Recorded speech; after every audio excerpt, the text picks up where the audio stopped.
Está começando pela TV Novo Tempo mais um programa Evidências, sempre em busca de fatos que comprovem a veracidade histórica da Bíblia Sagrada. Todos aqueles que seguem uma religião ou ideologia qualquer sabem que estes segmentos sempre vêm simbolizados por um elemento visual que ilustra um aspecto central de sua história ou de suas crenças. A flor de lótus, por exemplo, embora usada por chineses, egípcios e hindus, hoje está mais ligada ao budismo. Já a suástica, que também foi usada por budistas e hinduístas, hoje nos remete mais ao nazismo e às atrocidades de Adolf Hitler. Como você pôde notar, praticamente todas as ideologias do mundo, sejam religiosas ou seculares, possuem sinais que as tornam universalmente reconhecidas. Assim também é com o cristianismo.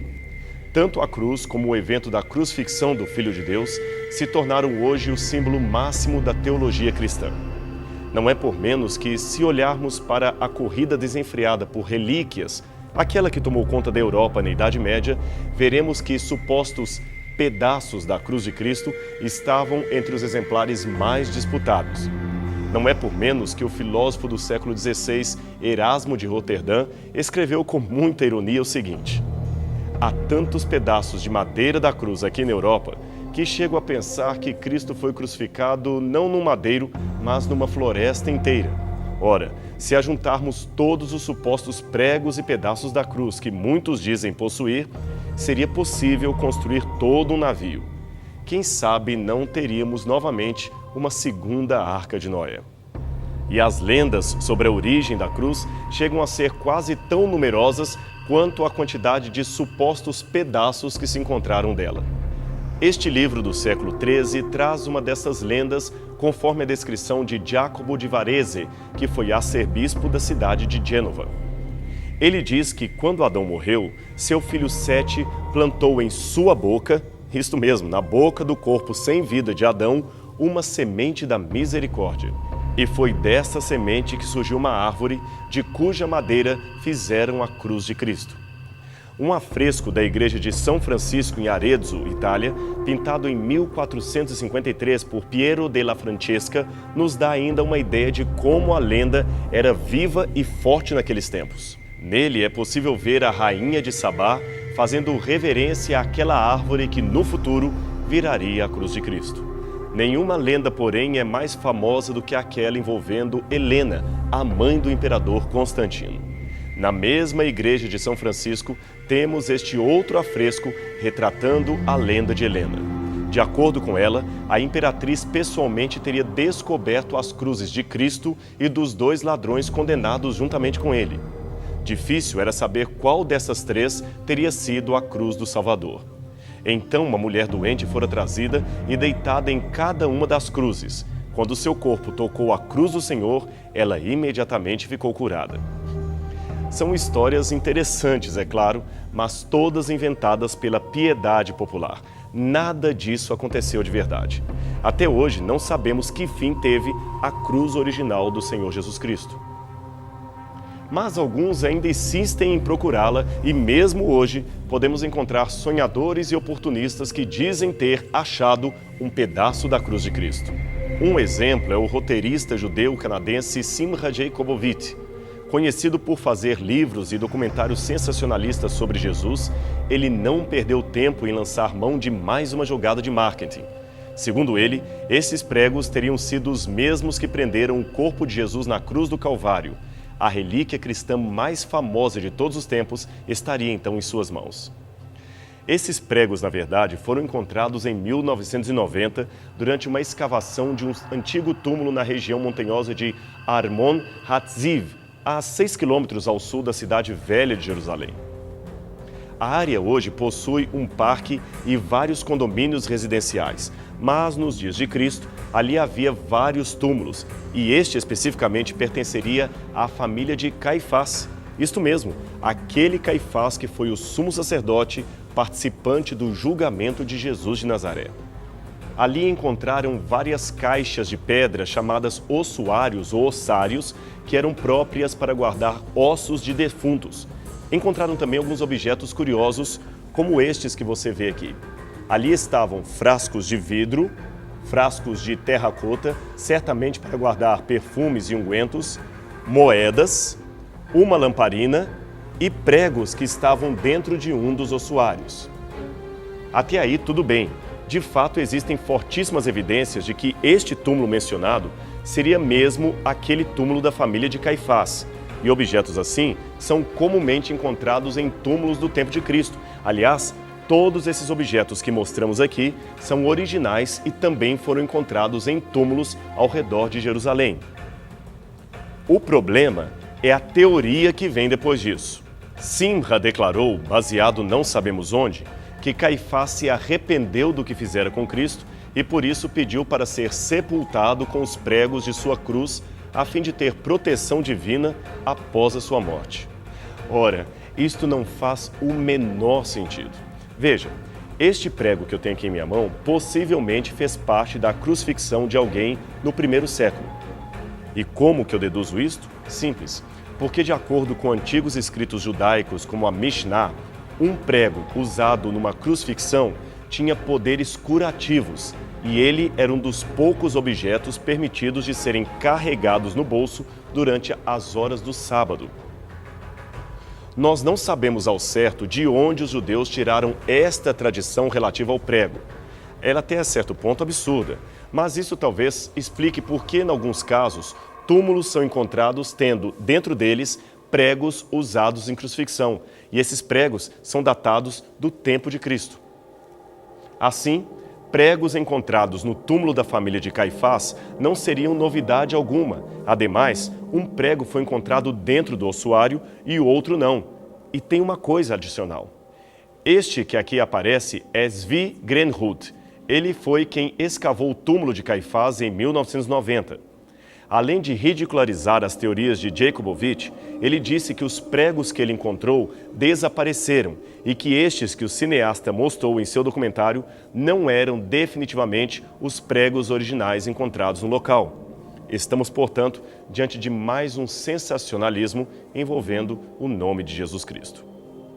Mas, deixando de lado crendices, lendas e marketing hollywoodiano, o que podemos dizer da crucifixão nos tempos do Antigo Testamento e também do Novo Testamento é muito forte.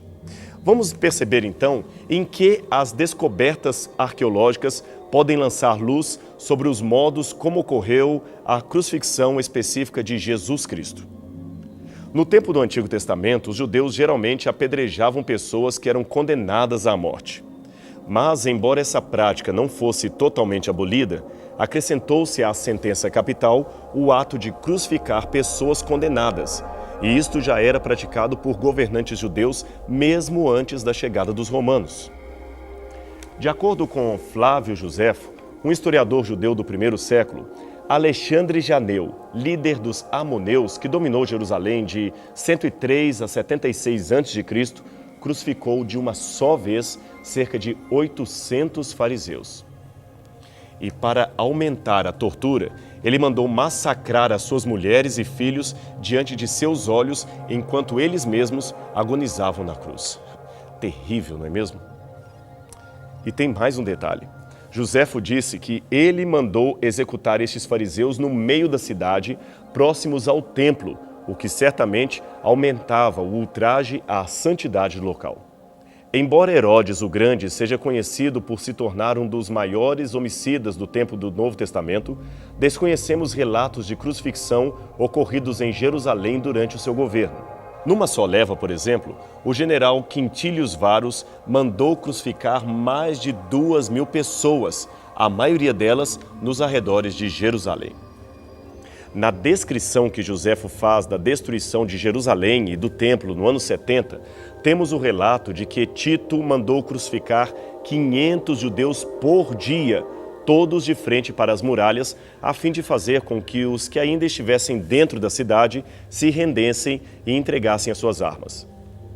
Segundo Josefo, isto não funcionou. Então os soldados romanos começaram a pregar as pessoas em posições diferentes e também em árvores, porque já não havia espaço para tantas cruzes, nem cruzes suficientes para tantos condenados. Foi uma carnificina sem igual. Joséfo, embora fosse judeu, havia bandeado para o lado dos romanos e a sua consciência certamente não o deixava em paz, especialmente diante da morte dos seus patrícios. Aliás, houve uma situação, ele mesmo a descreve, em que ele reconheceu entre as vítimas dos crucificados 3 de seus amigos ou colegas de juventude. Isto aconteceu enquanto ele voltava para Jerusalém, depois de ter visitado a vila de Tecoa, pois o cerco à cidade já durava meses. Veja então o que ele mesmo escreveu. Eu vi muitos prisioneiros que tinham sido crucificados e reconheci 3 de meus amigos entre eles. Então meu coração ficou cortado com aquela cena. Corri para o general Tito e contei com lágrimas o que havia visto. Ele deu ordens imediatas para que meus amigos fossem retirados da cruz e recebessem tratamento médico adequado. 2 deles morreram nos braços dos médicos, mas o terceiro sobreviveu. Por esse relato, você pode perceber que uma pessoa, se tirada a tempo, poderia sobreviver à cruz. Por isso, costumava-se colocar sentinelas junto aos condenados para impedir que alguém viesse e retirasse os corpos do madeiro ainda com vida. É que a cruz era desenhada para provocar o máximo de dor e sofrimento, mas ela mesma não era letal. Isto mesmo, a pessoa poderia ficar crucificada ali dias, agonizando, e finalmente morreria por causa de febres, hemorragias ou asfixia. Mas o processo, repito, era lento, muito lento. Alguns acreditam que seria comum, antes da crucifixão, o condenado sofrer uma cena de humilhação e tortura, que poderia incluir chibatadas nas costas. Este, por exemplo, era o flagellum, ou chicote romano. Suas pontas costumavam dilacerar o músculo ou, em alguns casos, fraturar as costelas. Essas chibatadas, contudo, embora tremendamente cruéis, não poderiam ser tão fortes a ponto de ceifar antecipadamente a vida do condenado ou impedir-lhe de carregar o madeiro horizontal, que era conhecido como patíbulo. Ele era levado pelo próprio condenado até o local da sua execução. Ao que parece, é pouco provável que Jesus tivesse carregado a cruz completa conforme vemos nas representações tradicionais. É mais coerente supor que apenas o patíbulo tenha sido levado pelo Filho de Deus. Este, aliás, é o depoimento de Plautus, que testemunha o que ele viu na época acerca da crucifixão. Veja em suas palavras o que ele mesmo descreveu. Deixe-o levar o patíbulo pela cidade. Depois o deixe ser pregado à cruz. Noutra ocasião, ele comenta a fala irônica de um rico que declarou o seguinte: Eu darei 200 moedas para o primeiro homem que carregar minha cruz e a levar na condição que suas mãos e pernas sejam pregadas duplamente. Também é sabido que a vítima teria de carregar no pescoço uma placa chamada titulus, aonde os romanos escreviam em poucas palavras o porquê de sua condenação. A Bíblia também fala que Jesus tinha uma inscrição que dizia: Jesus de Nazaré, Rei dos Judeus. Cada evangelista nos fornece uma parte desta informação. Marcos diz apenas que uma inscrição foi feita. Mateus diz que ela foi colocada na cruz logo acima da cabeça de Cristo. Lucas revela que foi escrita em 3 línguas, latim, grego e hebraico.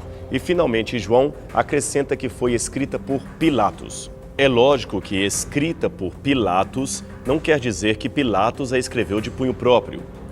Geralmente, essas tabuletas eram escritas com giz para serem reaproveitadas e, de acordo com Sêneca, quem ficava responsável de escrevê-las era um funcionário do Império que tinha o título de tabelarius. Da palavra tabelarius vem a palavra tabelião. Ele se chamava assim porque deveria escrever a sentença sobre uma tábula, isto é, uma tabuleta de madeira, e, em alguns casos, deveria carregar a tabuleta, a menos, é claro, que se tratasse de uma sentença. Aí era o condenado que deveria carregá-la. Mas certamente o texto era ditado pelo procurador, no caso Pilatos, que explica o porquê da sua frase. Ele apenas disse: o que escrevi, escrevi. O fato da tabuleta de Jesus estar em 3 idiomas talvez se deva ao fato de Jerusalém estar apinhada de visitantes de toda a parte do Império. Aliás, você se lembra, Jesus foi crucificado em meio às festividades da Páscoa. Logo, Jerusalém estava repleta de peregrinos. Assim, o latim seria a língua oficial do Império, o grego a língua internacional, como o inglês hoje. e o hebraico, é claro, a língua dos judeus. E quanto à forma da cruz? Bem, a enciclopédia heráldica citada por William Barry fala de pelo menos 385 diferentes tipos de cruzes, mas a maioria delas é posterior aos tempos de Cristo e não tem nenhum significado especial a não ser o de emblema familiar. Contudo, mesmo nos tempos de Cristo, havia diferentes tipos de cruzes, como podemos perceber pelos antigos escritos dos romanos. Sêneca é um exemplo desses antigos escritores a fazer menção sobre as formas das cruzes. Ele foi um brilhante advogado de Roma e tutor do sanguinário Nero César. De sua autoria, temos vários livros, como o chamado De Consolatione, que escreveu enquanto estava no exílio por ordem do imperador Cláudio. Neste tratado, Sêneca fala do horror que presenciou ao ver pessoas crucificadas em Roma. Ele diz: Lá eu vi cruzes, não apenas de uma forma, mas de várias, diferentemente planejadas para diferentes pessoas. Alguns penduravam suas vítimas com a cabeça para baixo, enquanto outros pregavam suas partes íntimas. Outros ainda estendiam os braços da vítima sobre o patíbulo. O patíbulo, lembramos, era aquele poste horizontal que cruzava um outro chamado estips, que ficava em pé. Essa citação é valiosa, pois mostra não apenas a pluralidade dos modos usados na crucifixão, mas afirma que dentre esses havia o costume de esticar os braços da pessoa de modo que ela ficasse na posição de um T. Em pelo menos duas citações, Sêneca descreve a crucifixão de um condenado que teve as suas mãos e braços estendidos sobre o madeiro, a saber, o patíbulo, que seria a segunda peça da cruz. Essa descrição é muito importante porque determinados grupos religiosos, como as Testemunhas de Jeová, insistem em dizer que a cruz, como a conhecemos, é uma invenção posterior e que os romanos não a utilizavam no primeiro século depois de Cristo. Logo, Jesus, na verdade, teria sido colocado não numa cruz, mas numa estaca de tortura. Esta é a forma como creem que Jesus foi ali colocado. Ora, como vimos, não é bem isto que Sêneca diz. Pelo contrário, ele já testemunhava conhecer uma forma de crucifixão em que as mãos eram estendidas horizontalmente e não esticadas de maneira vertical, como se estivessem sobre uma estaca. É claro que a palavra grega stauros, que traduzimos por cruz, pode ter um sentido mais abrangente, significando mourão, cerca, poste, etc. Mas é importante também avaliar não apenas o grego, mas a palavra latina crux, já que estamos falando da crucifixão em Roma. Ora, os romanos lembravam que a própria palavra stauros significava etimologicamente colocar em forma de T ou de X. Sabe por quê? Essas são duas letras fenícias conhecidas como Tav ou Tau. Delas veio a palavra grega stauros, que quer dizer colocar em forma de Tav. Por isso, os romanos crucificavam as pessoas com duas peças de madeira e usavam a palavra crux para definir esse instrumento. Da palavra crux vem a palavra cruzar, cruzamento, duas peças, portanto. Aliás, tanto Tácito quanto Plautus, Tito Livio e o já mencionado Sêneca dão a entender que a cruz incluía o patíbulo, isto é, aquele travessão horizontal, também chamado de furca, como também um segundo poste vertical chamado de estips. Esse estips geralmente ficava fixado no local de execuções ou disposto no chão para ali montarem a cruz por inteiro. Dificilmente os romanos fugiam deste modelo de crucifixão de pessoas, a não ser, como já dissemos, em alguns casos específicos, em que uma quantidade muito grande de condenados era morta de uma só vez, como foi o caso já citado da destruição de Jerusalém no ano 70. Ali, Joséfo declara que os soldados, por raiva e ódio, se divertiam pregando seus prisioneiros com diferentes posturas. Chegou um momento, continua o relato, em que as cruzes prontas acabaram. Então os soldados romanos começaram a pregar as pessoas nas poucas árvores que havia ao redor da cidade de Jerusalém. 2, 3 pessoas eram pregadas numa única árvore. Na crucifixão dos 6.000 prisioneiros de guerra por Crassus na Via Ápia entre Roma e Capua, o mais plausível é que eles tenham sido crucificados em postes verticais, o que seria a forma mais rápida e simples. À noite, eles puseram fogos nos corpos para iluminarem a estrada. Mas isto, repetimos, era a exceção. A regra era colocar 2 madeiros cruzados. Aliás, eram 4 as formas mais comuns de cruzes do tempo romano. Primeiro tem a cruz latina, depois a cruz comissa, mais tarde chamada também de cruz de Santo Antônio.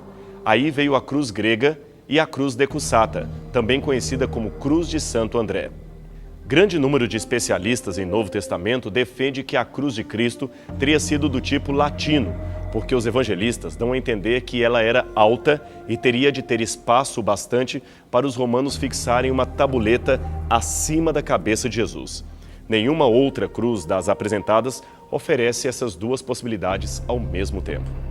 Agora deixe eu contar um achado arqueológico fascinante para você. Ele aconteceu em 1968. Naquele ano, os engenheiros israelenses estavam construindo um conjunto habitacional nesta região chamada Givat HaMivtar. Ela fica no subúrbio de Jerusalém. Ali, acidentalmente, eles encontraram esta urna de pedra e dentro dela estavam os ossos de um jovem chamado Yohanan. Aliás, o seu nome completo era Yohanan ben Hagakol. Sabia-se que este era o seu nome por causa da inscrição aramaica encontrada no exterior da urna. Mas o que mais surpreendeu os pesquisadores foi um objeto preso ao osso do calcanhar. Como você pode ver à direita do vídeo, havia um prego preso ali. Depois de detidos exames laboratoriais, concluiu-se que aquele era o primeiro, e até hoje único, resto ósseo de alguém que fora crucificado e que pôde ser localizado pela pá dos arqueólogos. Mas talvez você esteja se perguntando, mas se os romanos crucificaram milhares e milhares de pessoas, não deveríamos ter achado mais corpos de crucificados? A resposta é não, por uma razão muito simples. Crucificados geralmente não tinham direito a um sepultamento digno. Os seus corpos eram jogados num campo de lixo e, em algumas regiões do Império, sua carne era dada para animais selvagens e aves de rapina. Jesus e esse tal Yohanan parecem ter sido exceções à regra, pois eles tiveram direito a um sepultamento digno. Veja, segundo os especialistas, quais poderiam ter sido as posições do crucificado antes de sua morte? Esta é a posição sugerida pelos doutores Nico Haas e Vasílios Saferis, ambos da Universidade Hebraica de Jerusalém. Esta já seria a reconstrução sugerida pelos doutores Eliezer Seklis e Joseph Zias, também da Universidade Hebraica. Em ambos os casos, o corpo não ficava pendurado pelos braços da vítima, mas apoiado num pequeno banco chamado sedícula, o que possibilita a visão tradicional de que os pregos teriam sido colocados nas mãos de Jesus e não no pulso, como anteriormente foi sugerido. Mas, por outro lado, abriu-se a possibilidade para que a posição de Jesus na cruz seja bem diferente daquela tradicionalmente vista nas pinturas clássicas, em que ele ficava em pé com os pés apoiados num pequeno pedaço de madeira.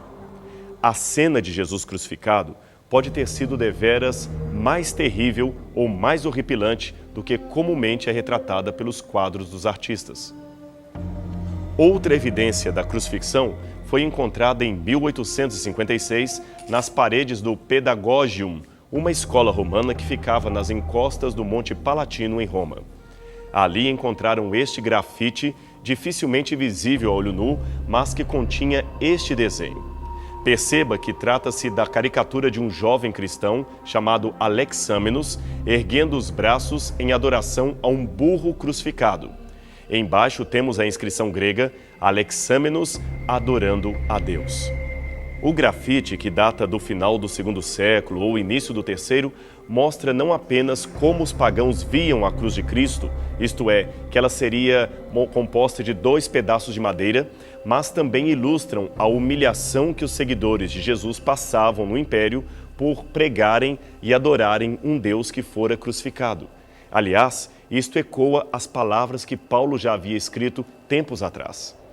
Porque a palavra da cruz é loucura para os que perecem, mas para nós, que somos salvos, é o poder de Deus. Visto como, na sabedoria de Deus, o mundo não conheceu a Deus pela sua sabedoria, aprove a Deus salvar os crentes pela loucura da pregação.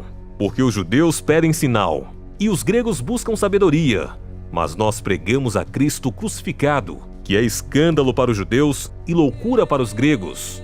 Mas, para os que são chamados, tanto judeus como gregos, lhes pregamos a Cristo, poder de Deus e sabedoria de Deus.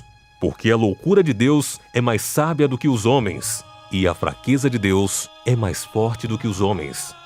1 Coríntios 1, 18 a 25. A cruz de Cristo é a garantia da nossa salvação. Parafraseando um famoso pregador cristão, quando eu olho para mim mesmo, ele disse, eu não vejo como me salvar, mas quando contemplo a cruz de Cristo, não vejo como poderia me perder. Não é difícil imaginar que Jesus poderia ter desistido. Ele poderia ter voltado para o Pai sem sentir nenhuma dor, nenhum sofrimento. Mas ele foi até o fim. Sabe por quê? A resposta é simples. Porque ele pensou em você. Ele morreu de braços abertos, simbolizando o mesmo abraço que ele quer lhe dar quando oferecer as boas-vindas a seus filhos no lar celestial. Pense nisto, pois na cruz de Cristo está a marca da sua salvação. E a gente se encontra aqui semana que vem, mais uma vez no seu programa Evidências. Até lá.